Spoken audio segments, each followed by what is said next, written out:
Hello, everyone. My name is Dr. Janice Klima, and for this discussion, I chose to focus on fundamentalism as a Protestant tradition and its importance in American history. Fundamentalism developed during a time when Protestant dominance in the United States was being challenged. Immigration, urban growth, scientific developments, and new approaches to biblical interpretation all created pressure on traditional beliefs. In response, fundamentalists worked to defend what they viewed as the core truths of Christianity, especially the authority of the Bible. Matthew Avery Sutton explains that many believers during this period saw world events as signs of the end times, which created a sense of urgency and action rather than withdrawal.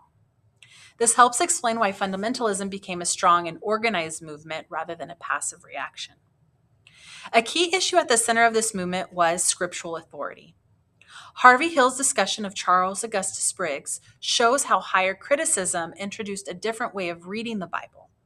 Briggs argued that scripture should be studied within its historical context using modern scholarly methods.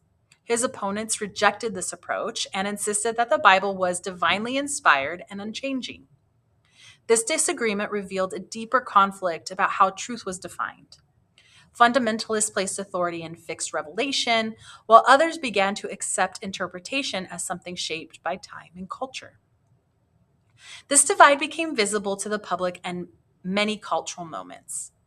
Mark Knoll's work on political leaders, such as William Jennings Bryan, shows that the Bible still held influence in American life, but it was being used in different ways. Bryan treated scripture as a source of divine truth, while other leaders emphasized its moral and civic value. That difference reflects a broader shift.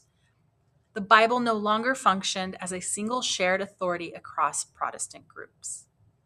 The Scopes trial brought these tensions into national attention.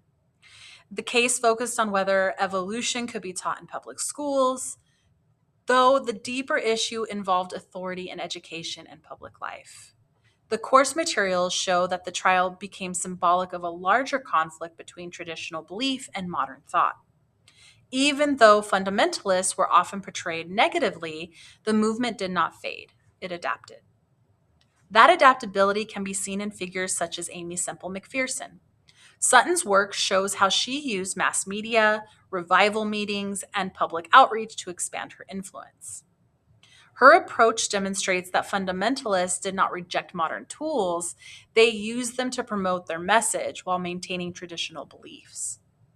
This ability to adjust while holding firm to doctrinal positions helped the movement remain influential.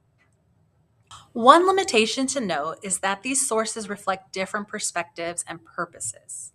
For example, the Scopes Trial article presents a clearly interpretive viewpoint rather than a neutral account, which means its conclusions must be weighed against its intent.